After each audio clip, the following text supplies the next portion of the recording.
Ini singkatnya cara belajar efektif ini ketika teman-teman belajar tapi yang efektif ya, bukan belajar pas ujian. Siapa nih belajar pas ujian doang nih? Aku nih. Nggak boleh ya. Kamu kan belum ujian. Apa tiap hari itu belajar hal baru ya? Jadi kita belajar hal baru dan terus belajar hal baru.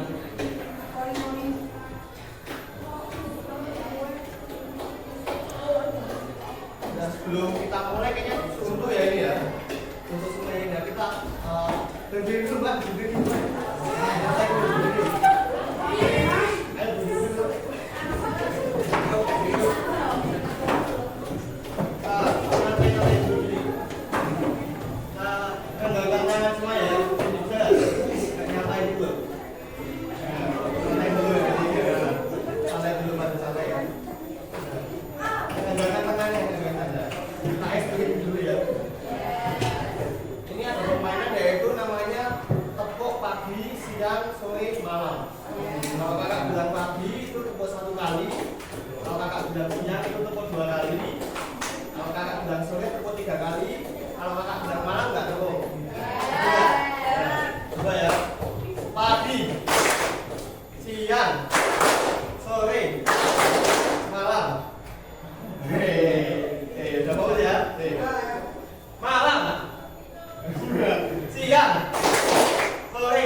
Belajar adalah sebuah aktivitas yang dilakukan secara sadar untuk mendapatkan sejumlah kesan dari bahan yang telah dipelajari. Menurut James O. Whittaker, belajar dapat didefinisikan sebagai proses dalam tingkah laku ditimbulkan atau diubah melalui latihan atau pengalaman.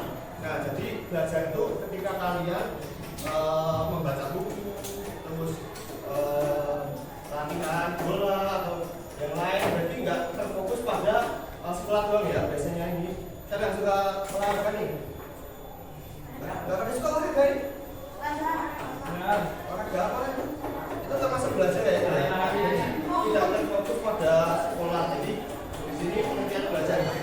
Kita belajar dari banyak hal, bukan dari sekolah doang. Bisa belajar dari teman, bisa belajar dari permainan, bisa belajar dari orang tua dan yang lain. Yang selanjutnya yaitu faktor yang mempengaruhi hasil belajar. Yang pertama fisik atau jasmani. Kalau nggak fisik atau jasmani itu ketika teman-teman lagi sakit itu nggak boleh dipaksain belajar ya. Jadi malah pusing, tambah belajar, tambah pusing ya kan? Nah, biasanya istirahat dulu, nanti kalau udah mendingan baru belajar. Yang kedua yaitu psikis atau kejiwaan. Nah, psikis atau kejiwaan itu seperti teman-teman pas lagi sedih, tinggal yang lagi tinggal sana nih, lagi sedih, nilainya jelek, lagi sedih, sebagai orang tua itu kalian bilangin dulu sedihnya, kalau udah bilangin sedihnya baru belajar. Karena kalau sedih belajar itu fokusnya malah di kesedihan, lagi cuma saking, belajar, aduh ingetnya pacar terus Yang ketiga adanya kemauan atau niat. Nah, kemauan atau niat itu kayak dari diri kita ya teman-teman. Jadi kalau pengen udah ada niatan tuh seneng gitu kan belajar. Tapi kalau nggak ada niatan, kita nggak buku tuh malas ya kan? Kalau nggak ada niat. Iya, malas untuk belajar buku malas, nggak buku malas dan buku malas. Tapi kalau ada niat, sedikit aja niat tuh teman-teman jadi senang untuk belajar. Yang keempat yaitu motivasi. Nah, motivasi ini bisa dari banyak orang ya teman-teman, guru, teman, orang tua.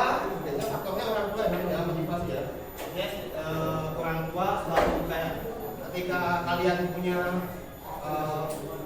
nilai yang bagus kan orang tua juga senang kan. Motivasinya mungkin kalian bisa dapat uang lebih kalau belajarnya bagus, biasanya gitu.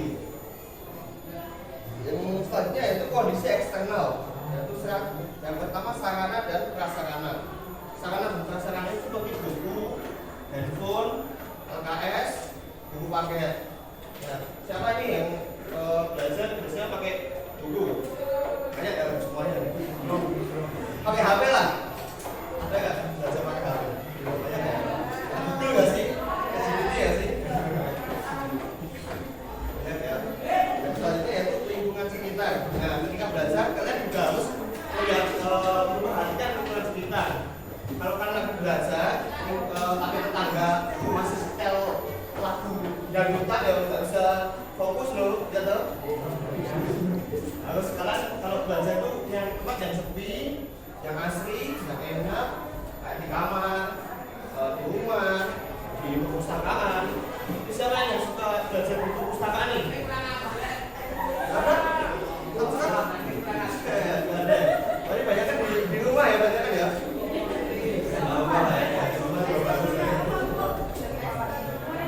Selanjutnya belajar mandiri. Nah, belajar mandiri itu seperti yang tadi kita lihat, yaitu dari diri sendiri. Kayak aku ingin belajar ingin nilai bagus itu dari mandiri ya, bukan dari teman-teman lain. Itu mandiri itu kayak belajar, tapi dari kemauan kayak pas pengen ujian tapi belajar itu belajar mandiri itu.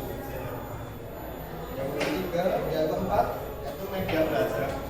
Media belajar yang seperti yang tadi HP, kita bisa belajar dari TikTok, kita bisa belajar dari Instagram, lain-lain. Yang belajar masa itu belajar loh.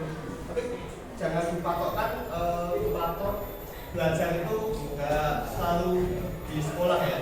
Jadi belajar itu bisa dari apapun, nggak dari sekolah.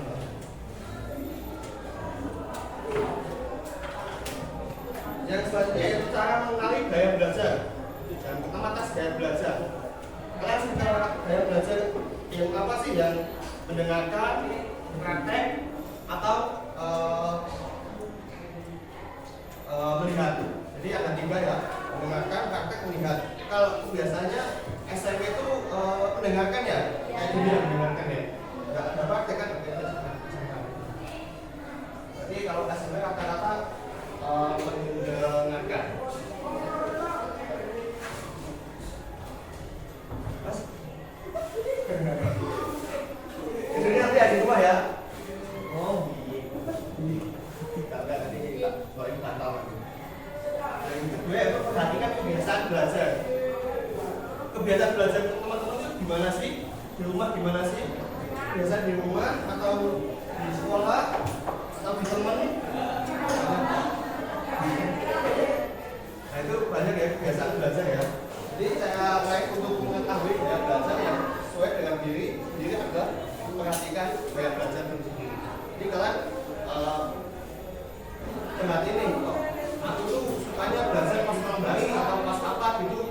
Kalau pas mood bagus, biasanya pas mood bagus ya. Kalau jelek itu biasanya kalian lain ya. Iya. Yang ketiga yaitu coba berbagai cara belajar. Jika kamu belum yakin dengan gaya belajar yang sesuai dengan diri sendiri, cobalah untuk mencoba berbagai cara belajar. Nah ini kayak teman-teman belum tahu nih gaya belajarnya apa, kalian bisa tanya temannya, misal ya, tanya teman gimana sih belajarmu, pas kapan sih, gimana sih, kan enggak, suka belajar gimana, pakai apa ya, itu ditanya ya, yang cocok buat teman-teman itu apa.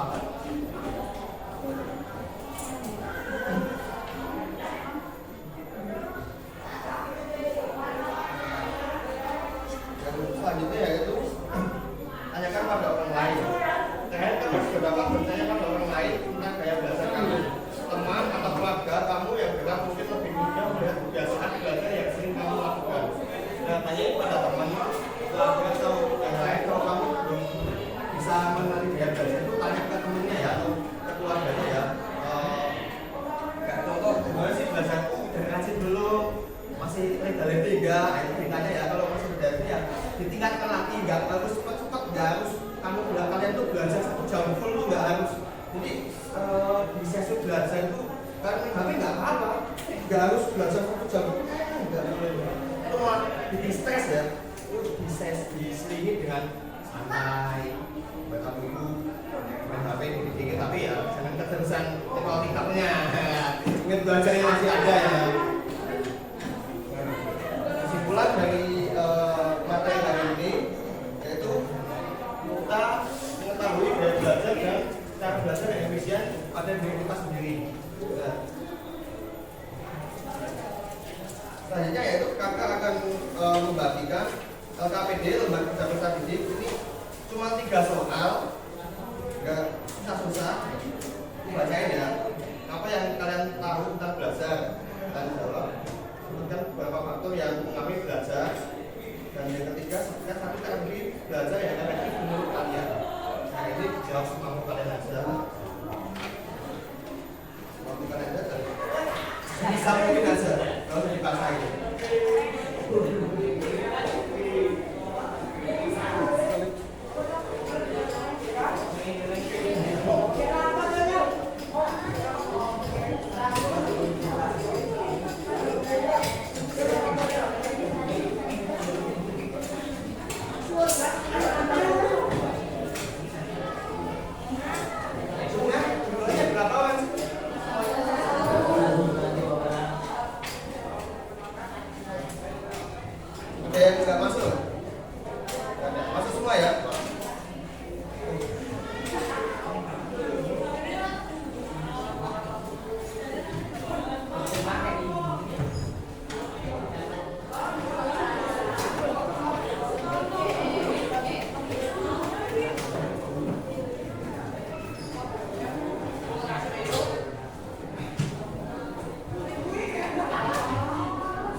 Yang nggak mudah bisa ditanya ya.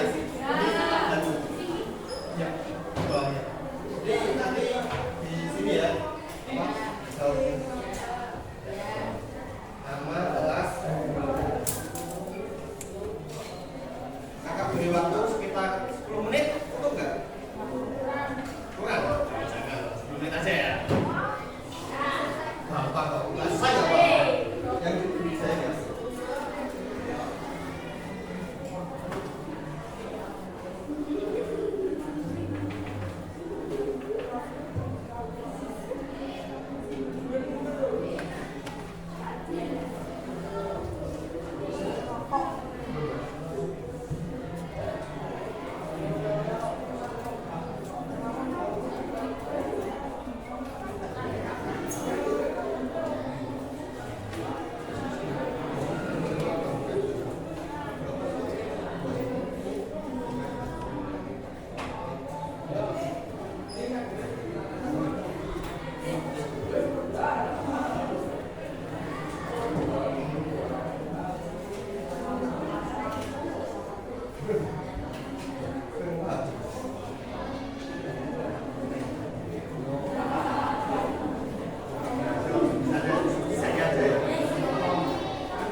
Ini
bisa lebih paham atau lebih apa lah di materi yang kita ingin belajar ya.